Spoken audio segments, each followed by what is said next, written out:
The plans to capture Pokrovsk have failed. There was a strike on the Ryazan oil refinery, and the occupiers' army suffered losses. This is the war map on freedom. I'm Oleg Borisai. Hello. Let's start our overview with the situation in the Pokrovsk direction. Ukraine's defense forces are holding the northern part of Pokrovsk and are not allowing Russian troops to advance into the central part of the city. According to the East Military Group, the invaders are suffering heavy losses.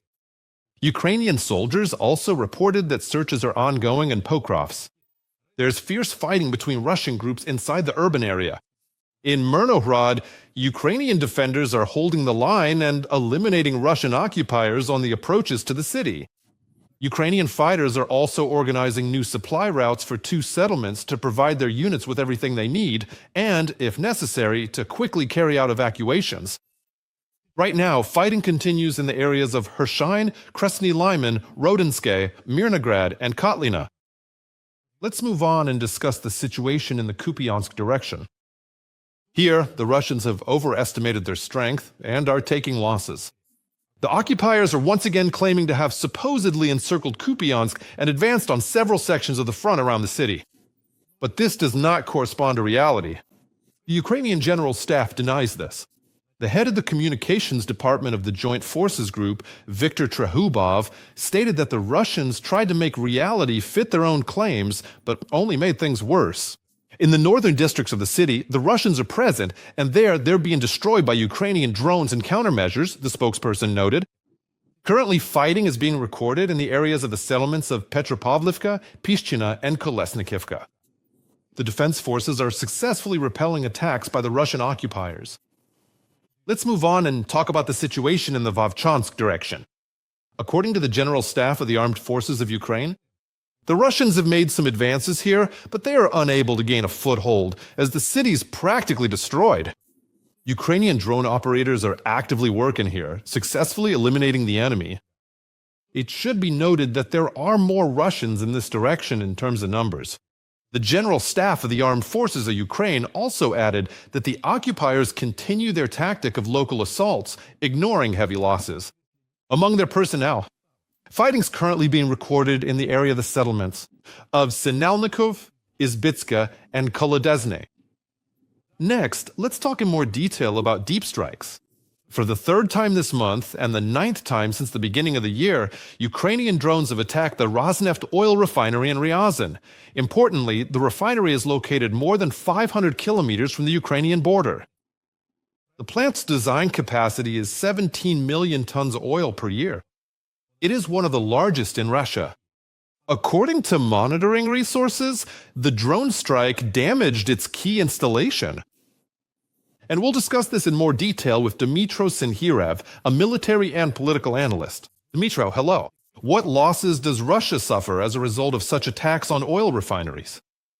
According to the Russian side itself, the total losses to the Russian economy from Ukrainian drone attacks on oil refining enterprises are already approaching about 100 billion US dollars. This is a very serious blow, even for a country that's basically a gas station. But most importantly, these are political, reputational, and economic losses for the occupying country. Let me explain what I mean.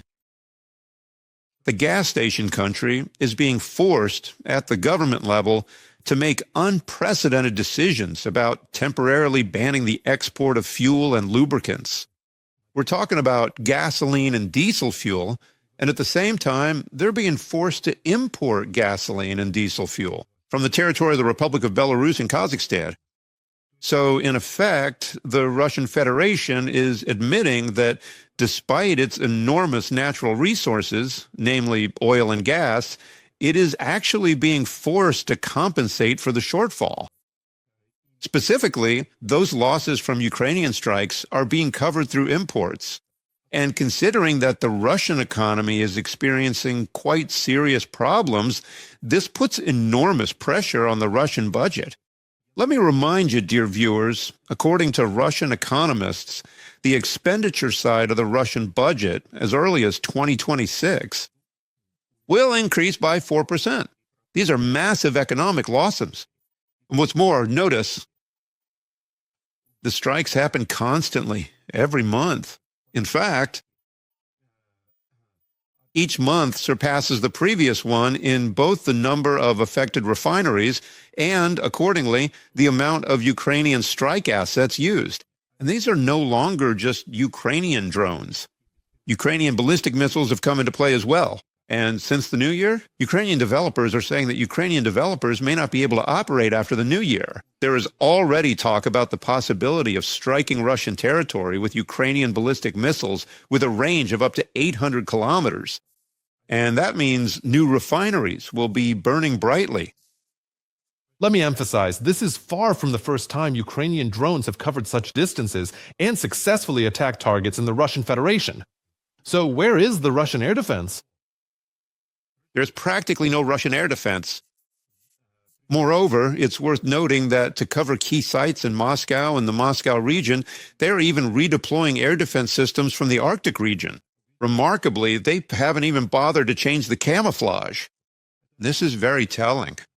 And it should be noted that the Russian side is forced to admit that their air defense system is so-called spotty or patchwork in nature. And it's quite remarkable that the occupying country is currently scaling up the successful Ukrainian approach, specifically the use of mobile fire teams. In the Russian Federation, these are called Stalin's Falcons. But just how much of a falcon they are, we can judge at least by the number of those oil refineries that have either partially or completely shut down operations as a result of Ukrainian drone strikes. More than 40%. So as we can see, the Falcon's wings aren't in reliable working condition.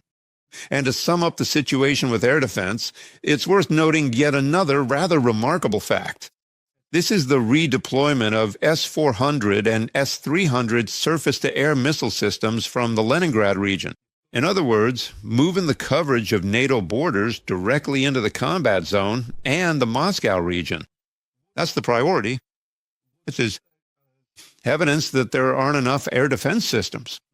It's also important to highlight the successful tactics of the drones used by the main intelligence directorate of the Ukrainian Ministry of Defense, specifically in the destruction of Russian Federation air defense systems, both in the temporarily occupied territories of the Zaporizhia region. For example, just yesterday, another Buk air defense system was hit, as well as, accordingly, in the territory of occupied Crimea. Moreover, this is becoming a good tradition, as drones from the main intelligence directorate of the Ukrainian Ministry of Defense have destroyed 8 legitimate military targets in the past 2 weeks. We're talking about radar stations, S-400 surface-to-air missile systems, and the S-400 launchers themselves. On the other hand, according to information from the General Staff of the Armed Forces of Ukraine, Russia is losing more than 1,000 soldiers on the front every day. Is there anyone to make up for these colossal losses? At the moment, the actual replenishment of these colossal losses, and the losses really are colossal, is being carried out using 3 main resources. The first is so-called contract soldiers. But here's a rather noteworthy point. According to the perpetually drunk former president of the Russian Federation, Medvedev, from January to November, 336,000 Russian citizens signed contracts with the Russian army. But here's a very telling detail. Russian losses, according to British intelligence, are 353,000, which exceeds the ability to replenish their personnel, at the expense of these so-called contract soldiers. But most importantly, there's no money to pay the contract soldiers. For example, Sakha-Yakutia, the richest region of the Russian Federation, oil, gas, diamonds, has refused to fund social programs, support for so-called special military operation veterans, and one-time payments under contracts. And the second source for replenishing personnel is the total mobilization taking place in the occupied territories of Ukraine. First and foremost in the Luhansk, Donetsk, Zaporizhia, and Kherson regions. And the third is the so-called Special Contingent K. That is, these are inmates from Russian prisons who, according to a decree by the Russian dictator, currently have the right to sign a contract with the Ministry of Defense. Even right in the courtroom. Already about 80,000 Russian prisoners have thus joined the ranks of the occupying army, But in reality, almost all of them have already been disposed of. Just recall the grim experience of the Wagner PMC, which essentially tested this tactic of using prisoners as cannon fodder. But it's also quite telling that Russian social media channels are reporting massive losses of the Russian occupiers on a specific section of the front. We're talking about Vovchansk, which is allegedly captured by the Russian occupiers. So, according to the Russian servicemen themselves, in Military Unit 54034-83, the 83rd Motorized Rifle Regiment, more than 70% of the personnel have already been effectively wiped out as a result of these so-called local assaults. That's the real indicator of the Russian occupiers' losses. And it's quite telling. Another point is the losses of the Russian occupiers in Pokrovsk. More than 500 Russian assault troops are eliminated daily by Ukrainian special units of the main intelligence directorate, of the Ministry of Defense of Ukraine, and the Special Operations Forces. The Economist published an article stating that 1% of the male population of the Russian Federation has already been eliminated by the Ukrainian Defense Forces as a result of this Russian war against Ukraine. But you also mentioned specially trained assault troops who are also being destroyed, eliminated by the defense forces. How much time does it take? And does Russia as a whole even have that time to train such assault troops? Absolutely not.